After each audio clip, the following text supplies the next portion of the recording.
Boston Celtics get a delicious win over the Philadelphia 76ers. I'll tell you why this one was so sweet. Plus, Jayson Tatum does the little things to shrug off a bad game and why the Celtics depth absolutely needs to be a priority, even if it hurts an established guy's feelings. It's all right now on the Locked On Celtics podcast. Be ever ready. Recognize the city of champs. Boston, baby, we do what you can't. Locked on number 18, Tatum and Brown, J-team, step back. We gon' wet that and slay teams. Of course, the Celtics, who else could it be? Screaming like KG with the Larry O.B. Karalis above average, assessing the team status. Best daily pod, no cap, salary matching. Clutch like Bird the DJ, keep John on replay. Prime time, dapping up the truth on the sideline. Raining J's, how it started, raising banners, how we finished. Locked on Celtics pod, home of the winners. B. Hey there, welcome back to the Locked On Celtics podcast right here on the Locked On Podcast Network, where it's your team every day. And I'm here for you every day, Monday through Friday, with a free, fresh podcast dropped directly to your device if you're a subscriber. So make sure you are subscribed wherever you get that podcast of yours, whatever app it's there. This podcast exists there. It's also on YouTube. Watch the show there. Hop into the comments section. Have some fun. Have a discussion. It's all there. I know this podcast is a little late for what I said it was going to be. I wasn't going to record one at 4 a.m. Circumstances beyond my control. Here I am now. It's a little earlier than usual, but not as early as I wanted it to be. So sorry. I apologize for that. But this will serve as the Monday podcast, and we're celebrating a win over the Philadelphia 76ers. I'm John Karalis. I used to play professional basketball. Now I cover the Celtics for Boston Sports Journal. I've also written a book called Boston Celtics All-Time All-Stars. Celtics beat the Philadelphia 76ers 110-107 on a Jayson Tatum last second. Call it a buzzer beater. I don't know. It wasn't exactly a buzzer beater. There's 1.5 seconds left after he made it. Coming up later on, I want to get into, this was a great depth win, but I feel like there's a line here that we need to be able to cross with the depth, and it has to do with Marcus Smart and his performance in this game. Some more individual performances in the second segment, including Derrick White and some of these other ones, some of the other guys, Al Horford, Jaylen Brown, who had great games. Let's start with this. I want to start with, well, first of all, let me start with today's show is brought to you by PrizePicks. PrizePicks is for first-time users. You can get a 100% instant deposit match up to $100 with the promo code Locked On. That's prizepicks.com, promo code Locked On. Also, I got to get out of the way that Jaylen Brown is out for the New York Knicks game Monday night. Derrick White is probable. He has an ankle sprain, but doesn't seem to be too bad. So that is the injury report for Monday night. Okay, now let's get really started here, because what I want to start with is just savoring the sweetness of a win over the Sixers. And look, longtime Celtics fans, maybe some of you younger listeners, watchers, maybe you don't understand the exact rivalry or how deep this goes. This is a rivalry that goes beyond, actually. Celtics Lakers is the number one rivalry. And I think it became the number one rivalry, especially in the 80s. That really made it what it was. Celtics Sixers was the original rivalry. This was the first one. This was Celtics Philadelphia, Boston Philadelphia, back when they were the Warriors. And I think it's a city-based thing, because the Warriors moved to California. The Sixers came down. They used to be the Syracuse Nationals. And the Celtics had a rivalry with them too, but they settled in Philly, became the 76ers, and that just became another heated rivalry. It's historical, it's colonial, it's Eastern Conference, it's two cities, two teams that have been going head to head, and Boston has basically been steamrolling Philly for a long, long time. But it's such an intense rivalry that's where the Beat LA chant came in. Now, the Celtics-Lakers rivalry has surpassed Celtics-Sixers. So the original Beat LA chant was, I forget what year it was, when Philly went to the the finals, and the chant was to Philly, go beat LA. You guys go beat LA. That was beat LA, that beat LA. That was that chant. So beating the Sixers in this fashion was, I just got to say, extraordinarily sweet, because I do listen to some of the other side, and I do listen to how Philly fans react to these wins and losses. And I do see the frustration when the Sixers, they hate losing to Boston. They just absolutely hate losing to Boston. They cannot stand it. And it's one thing to go in and get worked and have that just be like, hey, didn't have it today. To come out to a lead, build it up, lose it, build it back up again, and then have it and then lose it again, and then lose in this fashion to have the buzzer beater is just the kind of emotional roller coaster that is chef's kiss, beautiful in a win over the Sixers. I cannot stress enough that this rivalry has been heated from day one, and they played it up before the game. All of those, that the montage and all of that stuff before the game that was hyping this up, that's all real stuff. I mean, that was it was fun to see some of the old Celtics Sixers memories, but it's also part of like this game kind of fit into the lore of Celtics Sixers. This was exactly the type of game that fit the rivalry. This was the type of game where you take a chapter, each chapter, and this is another one. This is the net. This can proudly be written when you're flipping through the history book of Celtics Sixers rivalry. This can proudly take up a chapter. This game, it fits. And to see the Celtics fight, use their depth, use their, a star player coming through in Jaylen Brown, a star player struggling and then coming through at the end in Jayson Tatum, bench guys stepping up, role players stepping up, Al Horford. How awesome was it that Al Horford changed the game? Al Horford hit 3 straight 3-pointers, went on a personal 9-0 run in the third quarter, then hit a fourth one later and a fifth in the fourth quarter to erase a Sixers lead with about a minute and a half to go or so. That Horford did it is just extra spicy. It's almost trolling. If you scripted it, it would be kind of almost hokey. That Horford, the only way it could be more hokey is if Horford hit the game winner. That's how hokey it was. And yet here we are in reality, Al Horford coming through. And after the first few misses, I saw like Liberty Ballers tweet out, say, keep shooting, Al, like reveling in his misses, because they hate Al Horford. They gave him a ton of money. They just didn't use him right. It didn't work in Philly. I've said this before. I'll say it again. He was in Atlanta. He was in Boston. He was in OKC and Boston again. All of those situations worked. He was fine in all of them. Philly is the outlier. It didn't work in Philly. Why? It's not Al. It's not Al.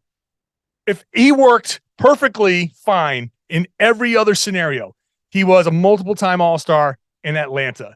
He was an All-Star in Boston. OKC sat him because he was too good. He was helping them win. They didn't want to win. And he, in Philly, struggled because of Embiid. Because it's hard to play next to Embiid. Embiid doesn't bend. Embiid doesn't.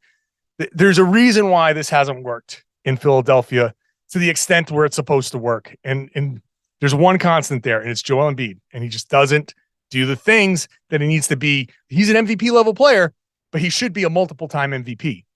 And he doesn't do those extra things. He hasn't gotten that extra bit of, well, I'm not gonna turn this into a big Joel Embiid bashing. My feelings are well known about Embiid.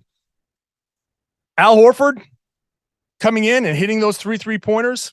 Oh, that was sweet, baby. That was so sweet to see that.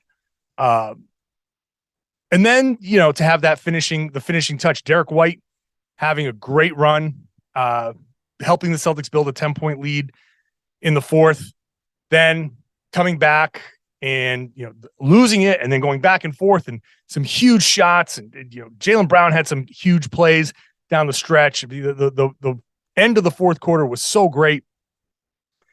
And then Tatum with the game winner. I love the fact that Embiid afterwards hit that shot after the buzzer. Because it was so close. Oh, I'm so sorry, Joel. Oh man, that must really hurt. My entire first segment dedicated to gushing and laughing. That's because nothing feels quite as good as a win over the Sixers. It has its own special kind of flavor. It's extra spicy and can't help but enjoy that. All right, up next, let's get into some of the nitty-gritty from this game.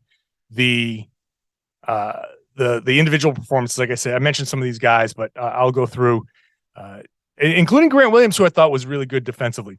I'll do that in just a second. First, today's show brought to you by PrizePicks. It's daily fantasy. Daily fantasy made easy, done right. I've seen a lot of other daily fantasy. I've played some daily fantasy, and it's just I don't like it. But PrizePicks, I do like, because it's you against the projections. It's not you against other people. It's just you pick 2 to 6 players. Will they score more or less than the PrizePicks projection? Simple. It's not easy to get it all right, and that's the fun in trying to get 2 to 6 players to get the more or less correct. But if you can do it, you can win up to 25 times your money on any entry, and you can pick from basically any sport in the world. And the list here is too long. All you need to know is disc golf and cricket are on the list. So if they're on the list, everything else that you want to look for is also on the list. Your entries can be made in 60 seconds or less, so it's super easy. Withdrawals, fast and safe. Currently operational in over 30 states and Canada. So download the PrizePicks app or go to prizepicks.com to sign up and play daily fantasy sports. First-time users, you get a 100% instant deposit match of up to $100 with the promo code Locked On. If you deposit $100, PrizePicks gives you $100. If you deposit $50, PrizePicks gives you $50. Pretty simple. Don't forget, though, you have to enter the promo code Locked On at sign up for that instant deposit match of up to $100. Thanks for making Locked On Celtics your first listen every day. You make Locked On NBA your second listen. In fact, go to Locked On NBA feed. Not only do you get Locked On NBA, the show that I host on Wednesdays with Jake Madison, and in-depth conversations about the league, the big stories, the biggest stories in the league. You also get NBA Game to Game, which is just recaps from the night. You can listen to it and get all the recaps with both sides of the story from the local hosts, all right there. On the same podcast feed. So subscribe there or search for both shows on YouTube. Let's get into the conversation here about the individual performances, because there were a lot of great individual performances. Let's start with the best of the night, which is Jaylen Brown and Derrick White.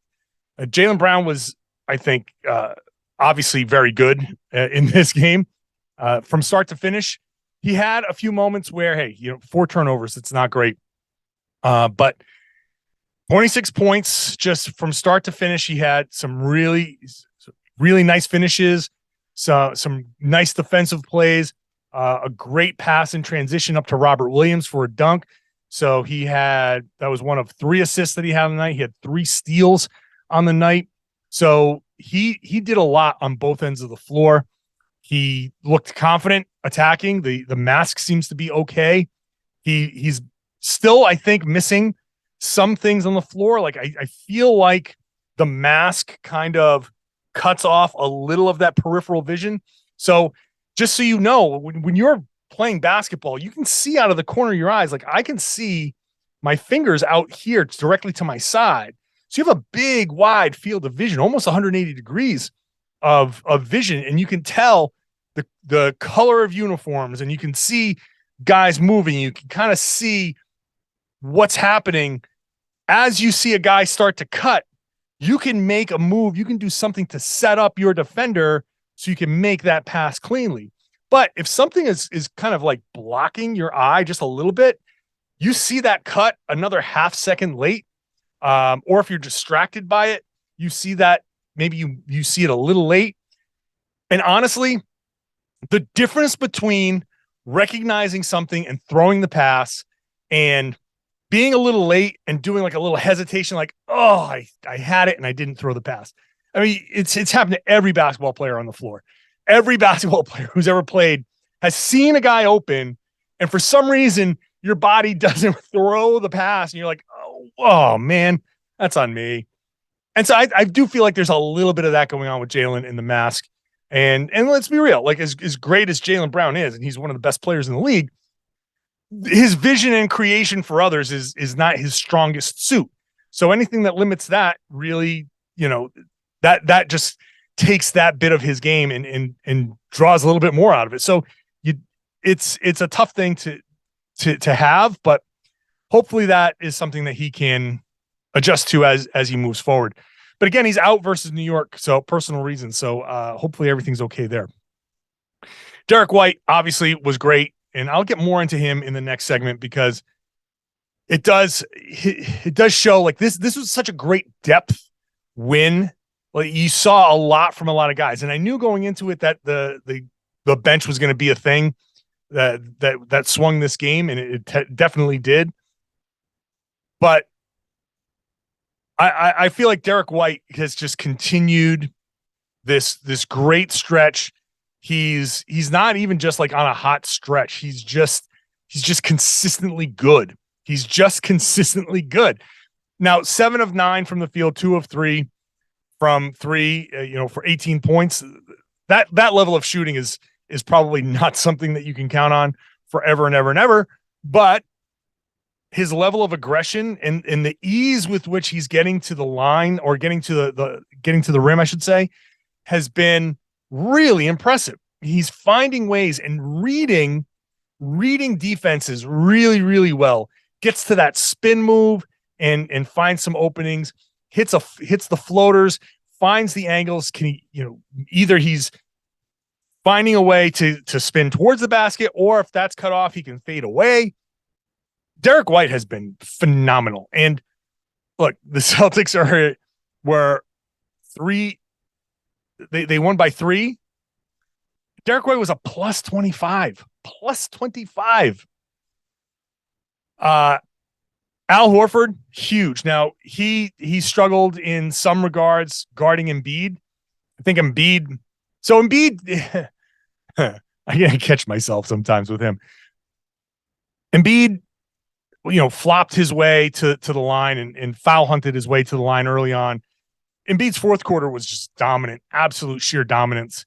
And that's the MVP candidate there. That's, he finds his way to the free throw line. I mean, damn, he was 17 of 18 from the line in this game. He took 18 free throws. All of the Celtics took 12, which is just an incredible disparity. In fact, the Celtics were outscored at the free throw line by 20. You won by 3, you're outscored by 20 at the free throw line. That's wild. But they outscored Philly. What do they have? 16 3-pointers to Philly's 9. So what's that? 48 to 27. So they outscored Philly by 21 there. So that's one point right there. And then, another basket somewhere in there, probably a Derrick White basket. Malcolm Brogdon, great off the bench. Grant Williams, the entire bench minus Sam Hauser, who had a tough stretch. The entire bench was a plus on the night. Can't say that for everybody, but Malcolm Brogdon, again, controlling the game, doing a great job. Grant Williams, not shooting well, but doing a good job defensively. I thought he was really, really good. And it's hard to ask a guy to go guard Joel Embiid, then switch onto James Harden, play that pretty well, and then go hit some shots. I can understand why Grant would have a bad shooting night. This is one of those nights where I look at 1 for 6 and 1 for 5 from 3, and I don't think that, oh God, Grant, you really need to hit the shots. Like, obviously you want somebody to hit the shots versus not, but for all the stuff that he did on the other end of the floor, I can understand why maybe the shot was a little off in that game. So I'm still giving Grant a thumbs up for his play in against Philly there. Same with Robert Williams, 14 points, 8 rebounds. He even had a 15-foot jumper there at the end of the first quarter, 7 of 7. Now, first all time, by the way, in games where he's shot 100% from the field for the Celtics. First all time, and they're all big guys. But yeah, 7 of 7, a great job for him. A steal, an assist. Yeah, Rob was really good. And then I mentioned Al Horford, who his shooting was. The one thing you got to say about Al Horford is he's such a competitor. He's such a fierce competitor. You can see it in his face. You know, the fans in Philly were kind of jerks. They were definitely jerks. Jaylen Brown said they were screaming at him, "I hope you tear your ACL," which is just, don't wish bodily harm on somebody. At the same time, I expect nothing less out of the fans in Philadelphia. So and Al Horford certainly was a target there. And to see him there, he hit a couple of shots and had some choice expletives. And you don't think of Al Horford as a guy who drops that stuff, but let me tell you something. In the heat of battle, that dude is not really like, he's all nice and locker room dad and like super respectful in, you know, post game locker rooms and to us in the media. But you can see it. You can see it when he's got that fire going. Oh man, that's not something you want to mess with, I don't think. And then of course there's Jayson Tatum, who shrugged off. I think the impressive thing about Tatum, for certainly the first half he was terrible. Third quarter he was better. Fourth quarter he was good. And then at the end he hit that huge shot. It's really impressive to see a guy kind of develop like Tatum has, because I think honestly in the past Tatum might have just let a lot of this stuff get to him. So he shot 7 of 17, 3 of 8 from 3. Okay, you know what? If he hit one more 3-pointer, we'd say he shot 50% from 3. So that's not too bad. But he didn't have a great shooting night overall. Like, he very clearly was struggling overall. He still had 13 rebounds. He still, in the last minute or so, I forget exactly when it was, when he had that tip in, he had the tough night, and here it was, shot goes up. Did he stand there? No, he didn't stand and watch. He went in, crashed the boards, and got another clutch tip in. That's effort. That is somebody who is giving the game what it needs and is not getting frustrated by the shots not falling. I mean, obviously he was frustrated. No doubt. I shouldn't even say that he wasn't. He didn't let that frustration get to him. He very clearly, when he had hit a shot in the fourth quarter, and you can see him slap his hip as if to say like, oh, finally. But for a guy to have a game like that, you'd say it all the time. I don't care if you're not hitting shots. That's fine. You can, he needs to work on some of the shots that he was taking. He only got 2 free throws. That's a problem. He's got to get back to shooting the 8, 9, 10 free throws. So keep getting to the rim. But the 13 rebounds, 3 offensive, 6 assists, a blocked shot. Yeah, the 5 turnovers and the bad shooting were bad. He was not good overall in this game, but he was able to put that aside, and he kept doing the other things. Kept doing the other things to help his team win.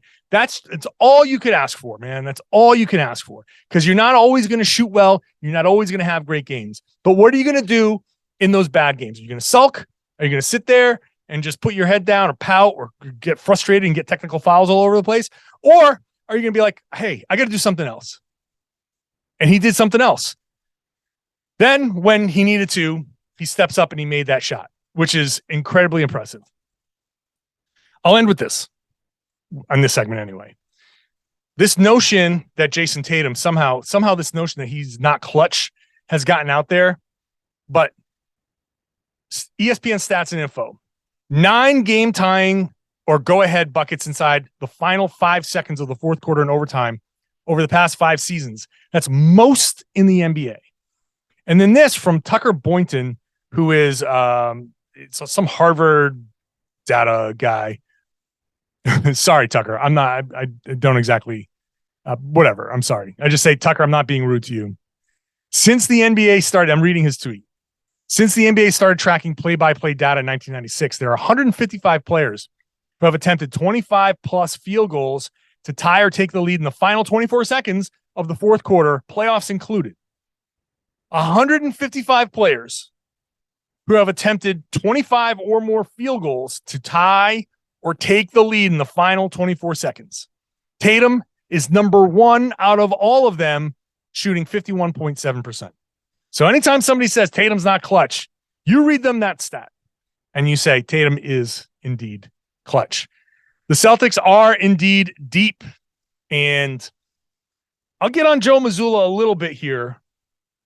I know the Celtics won, and that's great. And I know Marcus Smart had an impact on that final play, and that's great. But I do have some qualms with how this game played out at the end.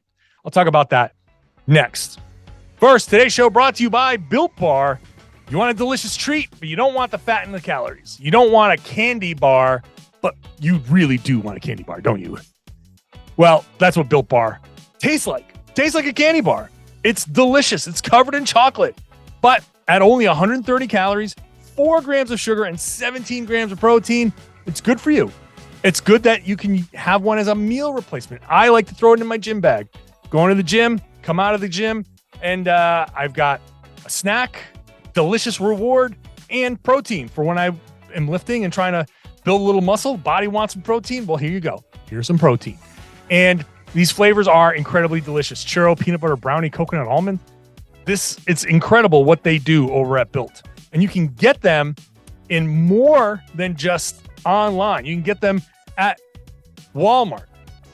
Go in, they're at the pharmacy section at Walmart. 4-bar boxes, cookies and cream, double chocolate, or coconut puffs, which the puffs are like marshmallow covered in chocolate. It's really good. Sam's Club. You belong to Sam's Club? Run in. 13-bar boxes at Sam's Club. Brownie batter and churro. Those are amazing. Or you can do it the old-fashioned way. Online, go to Built.com. Use the promo code LOCKEDON15. You can do that, stock up. You can go through all of their flavors. Use that promo code LOCKEDON15. You get 15% off anytime you order from Built.com. I'm going to start this segment by reminding people, if you're new, you haven't heard this before, but I am a tremendous Marcus Smart guy. I think Marcus, if I was playing, I'd want Marcus Smart on my team. If I was coaching, I'd want Marcus Smart on my team. If I was a front office guy, I'd be trying to get Marcus Smart on my team. Okay. I think he's really, really good. I think he's a really good point guard. I think he's obviously, we all know what kind of defender he is. I know what kind of teammate he is. I know the dedication he has to his craft, to his sport. I know how much he wants to win. I believe in Marcus Smart as much as anybody believes in Marcus Smart, that maybe, outside of people who are related to Marcus Smart. But hey, sometimes you don't got it. And in that game against the Sixers, he did not got it. 10 points. He was 4 of 11 from the field, 2 of 6 from 3. Now, again, you hit one more and you're 50%, but it goes down as 33%. Fine. He had only 3 assists. Guys need to hit shots to have assists, but he just didn't play well. And I gave you the Derrick White stat. In a 3-point win, Derrick White was a plus 25. In a 3-point win, Smart was a minus 22. And it was evident in the flow of this game. The Celtics, Marcus Smart was in foul trouble, and he went to the bench, and Derrick White came in, and the Celtics made a run. And Smart came in, and the Sixers immediately went on an 8-0 run. And it's unfair to say it's all Smart like that, but let's be honest. It's Smart. They wanted Smart to shoot the ball, and he was a willing shooter. He was willing to shoot it. And you do have to. Sometimes you can't just say, well, they're giving me that shot, I can't take it. Sometimes he's going to hit those shots. But on a night like that, where the game, remember I say this all the time, listen to the game. The game is telling you what to do. The game is telling you what to do. The game was telling us Marcus Smart in the game was not the best option for Boston in this particular scenario, which is kind of wild because Marcus has been fantastic against Philly in basically every other game. I want him going up against Joel Embiid, but it wasn't happening in this game. Derrick White being on the floor made more sense. Now, I don't know. Now he's on the report with an injured ankle, and maybe the ankle was part of the reason why White came out of the game and stayed out of the game. I don't know. But when he was in the game, he seemed fine. This is just one of those scenarios where sometimes you got to close with somebody different. And this is what the Celtics depth is for. And I'm not like, I still want Smart to start. I still think Smart, Jaylen, Jayson, Horford, and Rob is the starting lineup. That's the one you want out there. They have only played a few games together. And now tomorrow with Jaylen out, there's another game that they're not going to have together. But I still think that's the lineup. That's going to be the lineup that you go into the playoffs with. That's the lineup I want to start with in the playoffs. That's no doubt in my mind. 100% no doubt in my mind. But sometimes with the Celtics depth being what it is, sometimes you just have to say, you know what? We're going to roll with what's working. We're going to roll with what's working. And I think Joe Mazzulla and Marcus Smart in this particular instance, it could be somebody else in another instance, but Mazzulla has to be able to go to Smart and say, hey, look, we're going to keep rolling with this because we're building a lead, and let's just kind of see how it goes. And it's happened with Smart before. It has happened with Smart before. And I think it was last season where the Celtics closed and Smart never got back on the floor, and they won the game. I forget what game it was. You probably are saying it out loud to me right now, but it's happened before, and Smart's been cool with it before. I think Mazzulla has to be able to go to Smart and say, we're rolling with what's working. Don't worry about it, and be done with it, because it worked out. So it's fine that the Celtics ultimately, if you win, it doesn't matter, but it does matter for the next time, because I think if you're going to have this depth, if you've put together this kind of team and one guy has it working so well, Derrick White was so obviously the best player on the floor for stretches, and Marcus Smart was so obviously not good in this game, that I just feel like in these instances where it's clear, the game is telling you, hey, we want more Derrick White on this floor, baby. Sorry, Marcus, not today. That Joe Mazzulla needs to be able to say to Marcus, hey, this is how it's going to go. Against New York, you're still starting, you're still closing, but for now, like that's unless something like this happens again. But this doesn't affect. This isn't a benching. This is not whatever. We've got 8 guys that can play, and they didn't play Mike Muscala. I thought maybe Mike Muscala might get in there in this game, but I thought he could be very useful as a floor spacer. But Muscala didn't play. Pritchard obviously didn't play. Cornette, Blake Griffin, Sam Hauser played 2 minutes and didn't do anything. But you have this depth, this eight man depth, and you can close with any of these guys. You can close with Derrick White. You can close with Grant Williams. You can certainly close with Malcolm Brogdon. Every once in a while, you should try that. You should try that. And if it means one of the established guys, and it probably, I think this probably does, except Jaylen and Jayson, because those guys are so good that you feel like any 30-second stretch, they can go off and hit 3 shots in a row for you. But for a guy like Smart or Rob or Al, if it's clear that they don't have something going and one of these other guys does, the Celtics have to be the team that says, you know what, that's fine. I'll sit. It doesn't matter if I sit because I'm secure in my spot. I'm secure in my place on this team. And I know that anything that's done is done for the sake of winning. And I don't think Marcus will have an issue with that every once in a while.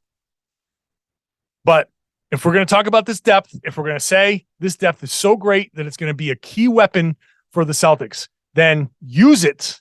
Use it when it presents itself. Use it to close out this game and not sweat out the last few minutes. This could have been an easier win. This definitely could have been an easier win. Even with Tatum having a bad game, even with Al starting slow, even with Smart being, having an off night. It could have still, with the Celtics up 10 late, they could have closed this out. And I think that simple decision might have been one of the ways where the Celtics could have made the ending a little bit more comfortable. Great that Tatum hit that buzzer beater. Dramatically, that's fantastic. It's great that the way that they won continues the interest in this game. And it's still, obviously, like I said in the first segment, all things considered, that's a better way to, stick the dagger in the hearts of Sixers fans. But from a Celtics perspective and constantly striving for the best possible ending, I think going with White down the stretch would have been better. And I think we got to get to a point where this depth is an option in these situations. And the guy that's being replaced isn't going to feel like it's an affront. All right, Celtics, Knicks, Monday night. That's going to be a fun game. Celtics get a chance to go 3-0 on this road trip. They're trying to hold off the Milwaukee Bucks, who won again on Sunday. They beat the Phoenix Suns by 3. So they are right there, a half game behind the Celtics at 43-17. Boston is 44-17. So if Boston somehow loses to New York, then they percentage points, I think, fall behind the Sixers. I mean, the Bucks. The Sixers are basically eliminated from the top seed. The Celtics would have to really, really collapse, and the Sixers would have to be perfect almost down the stretch to get to that top seed. So they can probably do no better than second, which means that top seed is something you really kind of want to hold on to. I still stand by. I just don't want to face Philly. I don't want to go Philly and Milwaukee back to back in a series. I feel confident in being able to beat the Sixers. I just don't want to bang my head against that wall. I think there's an easier path. So I will be back after the Celtics and the Knicks. Knicks have won 5 in a row, so that's not going to be the easiest game in the world. They got to go out there and take that one seriously. And then I will give you a podcast after that. Podcast all week long. And let me see. They play again on Wednesday. This is going to be a fun week. They play Wednesday against Cleveland. They play Friday against Brooklyn, and then Sunday against New York. I might give you a podcast after that Friday Brooklyn game too. Why not? All these games on ESPN too. Woo! Big national TV week. All right, so make sure you're subscribed to the podcast. Get your podcast wherever you get your podcasts. Get on that YouTube page, ring the bell, subscribe there, hop into the comments. Big growing community there of Celtics fans talking about the team, talking about the game, talking about this podcast, whether I'm right or wrong or full of it.